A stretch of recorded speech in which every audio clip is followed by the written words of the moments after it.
Hi, Superthinkers. It's Thursday, and we're going to be moving forward with our Colonial Tool project. Today, what we're going to do is try to gather some information about what kinds of materials, what kinds of technologies would be available to you in this time if you're designing a new invention or a new tool to help people.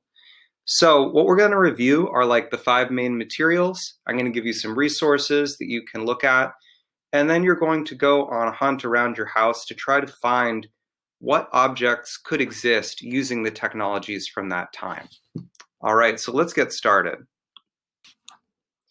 I think this Colonial Williamsburg YouTube channel is a really great resource that you guys should check out. The Colonial Williamsburg videos depict how all sorts of different professions and different technologies worked, what daily life was like in a colonial environment. It happened in Virginia, and it was an English colony, which New York was not an English colony initially. It was New Amsterdam. However, a lot of the technologies are the same, and what it's like to be in a pre-industrial society is going to be the same. So I would spend some time at this website and check it out. So if you're living in this time, in the colonial era, one of the materials that's available to you that's super strong is metal or iron. This is a blacksmith, a colonial blacksmith. What they basically do is put hot iron into a forge, heat it up, and then take it out and bash it with a hammer and other tools to change its shape. So if you need to make something super durable, iron is a great way to go. And it's one of the huge advantages in colonial times that white settlers had over many indigenous people was their mastery of metalwork. It allows you to make more precise tools, more precise weapons, more durable stuff. The disadvantages are that it's super heavy and it can rust. And as you can see, it is exhausting to make this stuff.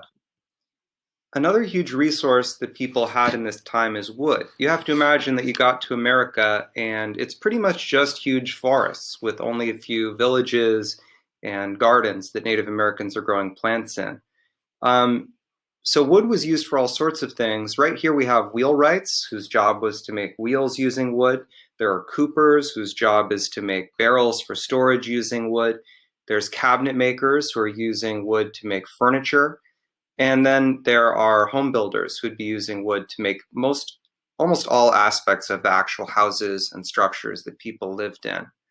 So you have to think about wood as a material that's abundant, but again, the only way to cut it is by hand. So it's going to be super exhausting. Another material that's going to be available to you in this time is fabric. Fabric is often made really slowly by hand in the home by women on looms in colonial times. It's really, really hard work because every single little row of thread has to be put in individually. But fabric is a huge material that will be available to you as you design your project. And you can use real fabric from around your house if you want to.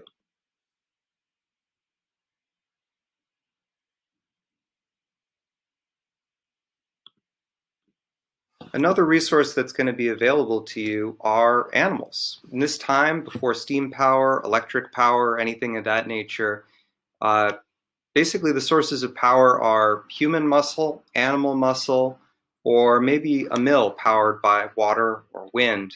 But that's about it. So animals like oxen, horses, pack animals like donkeys are going to be available to you as a way to accomplish a difficult task that requires a lot of force or power.